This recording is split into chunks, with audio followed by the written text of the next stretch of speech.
नमस्कार दोस्तों, चलो कमान ब्रजेश कुमार चैनल में आपका स्वागत है। अगर आप हमारे चैनल पर नए आए तो चैनल को सब्सक्राइब कर दीजिए और बेल आइकन को दबाना ना भूलें। तो देखिए दोस्तों, हम आए राजा व्ययन के किला पर, जो त्रेता युग में इस जगह किला हुआ करता था। उस जगह आए हैं तो आपको यहाँ का पूरा नज़ारा दिखाएंगे। देखिए दोस्तों, बहुत सुंदर है यहाँ देखने में। आराम से लाओ आराम से। देखिए हम कालिंदी नदी के पुल पे चल रहे हैं इस टाइम, और जो आपको सामने टीला सा दिख रहा है ये राजा व्ययन का किला था। देखिए आपको बहुत अच्छी यहाँ पर चीज़ें देखने के लिए मिलेंगी, सुरंग भी मिलेगी। त्रेता युग का है। तो देखिए हम मोटरसाइकिल से ऊपर चढ़ रहे हैं किले के ऊपर। ये पहले त्रेता युग में किला हुआ करता था, अब तो यहाँ जंगल और खंडर हो गया है। तो यहीं पर बहुत सारी चीज़ें हैं देखने वाली, जो मैं आपको दिखाऊंगा अभी इस वीडियो में। तो देखिए जंगल है, इसमें जानवर भी रहते हैं। देखिए आपके सामने हिरन खड़ा है, देखिए नीलगाय है, जिसको हम बोलते हैं नीलगाय। तो देखिए जंगल बहुत है, इस जंगल में जितनी झाड़ियाँ उतनी ही जगह जगह सुरंग हैं, जिसमें जाना खतरे से खाली नहीं है, पर हम फिर भी घूम रहे हैं। ये सामने कालिंदी नदी है, ये वही कालिंदी नदी है जिसमें राजा व्ययन की पत्नी की जल समाधि बन गई थी। तो देखिए दोस्तों, यहाँ की कहानी ये है कि ये राजा व्ययन थे जो त्रेता युग के राजा थे, और इनका लंका, जो रावण की लंका थी, उसमें भी एक हिस्सा था।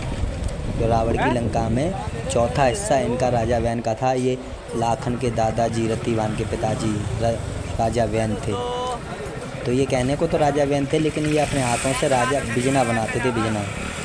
तो जितना बिजना वो बेच देते थे उतना भोजन खाते थे, क्योंकि इनकी इसीलिए इनका राजा व्ययन नाम था। तो ये त्रेता युग के राजा थे। तो आज हम कलयुग में इनकी जगह घूमने के लिए आए हैं। तो देखिए दोस्तों, बहुत सुंदर है। अपने दोस्तों के साथ हम लोग यहाँ पर आए हैं घूमने के लिए। तो ये करीब कम से कम 100 बीघा में ये जगह होगी। देखिए पशु भी चराते हैं, बहुत अच्छा खेरा है यहाँ। आप भी कभी आए घूमने के लिए, बहुत भारी मेला भी लगता है यहाँ पर। ये कंकड़ पत्थर हैं पुराने ज़माने का। तो जो राजा व्ययन की पत्नी थी, उनकी जो कालिंदी नदी हमने आपको दिखाई थी, अभी भी दिखाएंगे हम, उनमें जल समाधि बन गई थी। वो कुरैन के पत्ता पे बैठ के स्नान किया करती थी। जब राजा व्ययन एक दिन बिजना बना रहे थे तो लक्ष्मण जी आए श्री राम के कहने पर, क्योंकि राम ने जब लंका जला दी तो लक्ष्मण जी, राम बोले कि लक्ष्मण से जाओ राजा व्ययन से कहो, हमने अपने 3 हिस्सा की लंका जला दी, आप चौथे हिस्से की लंका आपकी, आप क्या करोगे। तो लक्ष्मण जी जब आए थे राजा व्ययन के पास इसी किले में, तो राजा व्ययन से पूछे, महाराज हमने अपने 3 हिस्सा की लंका जला दी, आप चौथे बोले भैया उन्होंने कहा तो कुछ नहीं। तो राजा व्ययन बिजना बना रहे थे, तो उन्होंने बिजने को एक कुन्ना तोड़ दिया। लक्ष्मण यही तो खड़े रहे लक्ष्मण जी, चले राजा व्ययन है, उन्होंने बिजने का जब कुन्ना तोड़ा था उसी टाइम राम के पास आए। तो राम पूछे कहो राजा व्ययन ने क्या कहा, जिसको आज हीरे जवाहरात बोलते हैं, वो राजा व्ययन का सोना है। तो देखिए दोस्तों, अब हम चल रहे हैं गुफा की ओर। इसमें गुफा है जिसमें माता देवी बैठी हुई हैं, तो उनकी पूजा होती थी, पहले राजा करते थे, आज हम भी करते हैं।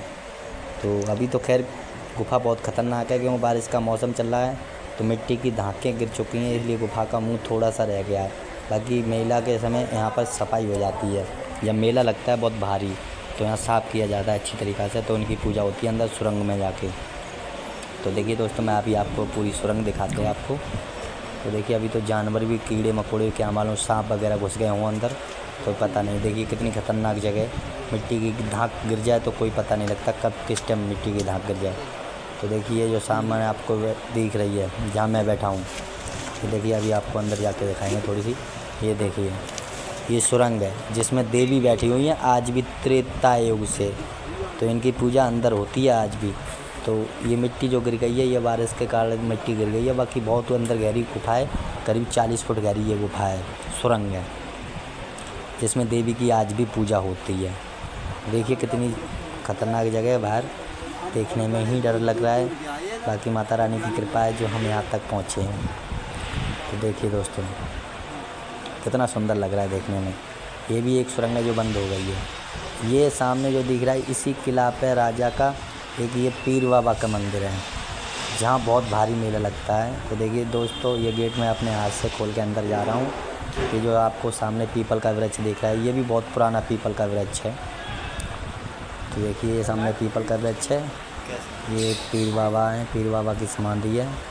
ये पीर बाबा के दर्शन कीजिए, ये बहुत माने हुए हैं, जो आप मांगोगे वही मिलता है यहाँ पर। अब यहाँ हमारे दर्शन पूरे होते हैं तो आप मोटरसाइकिल का स्टैंड हम करते हैं यहाँ। देखिए इसी किला पे हमने सोचा था चलो थोड़ा टाइम पास कर लें, तो हम मोटरसाइकिल का स्टैंड भी करने लगे। तो देखिए कितना ख़तरनाक स्टैंड कर रहे हैं हमारे दोस्त। और इसके साथ ही यहाँ पर ऐसी बहुत सारी चीज़ें हैं, बहुत सुंदर लगता है देखने में, हरियाली चारों तरफ, जंगल वगैरह हैं। देखिए मोटरसाइकिल का स्टैंड कितना ख़तरनाक कर रहे हैं, अपनी जान की परवाह ना करते हुए भी। ये देखिए दोस्तों, तो ये सब यहाँ राजा, और राजा भी वो भी विद्वान थे, उनकी कृपा से सब कुछ है। तो जो देखिए दोस्तों, ये सामने कालिंदी नदी आपने जो देखी, पहले भी मैंने दिखाई, उसकी सच्चाई बताते। उस कालिंदी नदी में राजा वैन की जो पत्नी थी वो कुरैन के पत्ता पे बैठ के नहाया करती थी।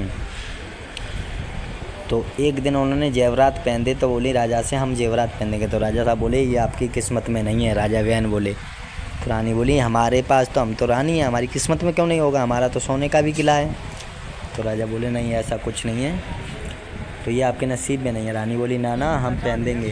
तो रानी ने राजा की बात ना मानते हुए उन जेवरातों को पहन के कुरैन के पत्ता पे बैठ के नहाती थी, कुरैन के पत्ता पे कालिंदी नदी में। तो ये जो आपको सामने कालिंदी नदी दिख रही है, ये रानी इसी कालिंदी नदी में बैठ के नहाया करती थी। तो एक दिन क्या हुआ, जब जेवरात पहन के इस पे नहाने के लिए रानी गई, तो बस उनकी इसी कालिंदी नदी में जल समाधि बन गई दोस्तों। ये छोटा सा मंदिर दिख रहा है, लाल आपको ये बाउंड्री दिख रही है, इसी जल समाधि बन गई। तो इसीलिए कालिंदी नदी किला के चारों तरफ है। अब देखिए हम दोस्तों के साथ ड्राइविंग कर रहे हैं, या पूरे किला भी नहीं करा, खंडर है, लेकिन ये जो झाड़ियाँ दिख रही हैं जगह जगह पे, झाड़ियों में कुछ सुरंगें हैं नीचे। आप देखना चाहे तो कभी भी इस जगह आ सकते हैं। ये एटा से कासगंज वाले रोड पर अमापुर के पास में अचलपुर खेरा बोलते हैं इसको।